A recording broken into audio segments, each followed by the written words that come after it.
কাজ।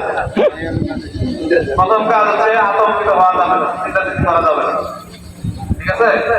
আপনার কাজ যেখানে শুনছে এলাম, আপনার দেখতে যাবেন নাকি কোন জায়গায় আগুন লাগছে, দেখার জন্য লোক আছে না? আপনার কাজ দেখতে যাওয়া না, যন্ত্র দিয়ে সময় মিলে যায় দেখি বই আগুন লাগছে, এই কাজ করা যাবে না। আপনি সাথে সাথে কাজ বন্ধ করে দিবেন, বন্ধ করে দিয়ে তারপরে কাজ কি বেরিয়ে আসবে। বেরিয়ে আসলে কি লাগে?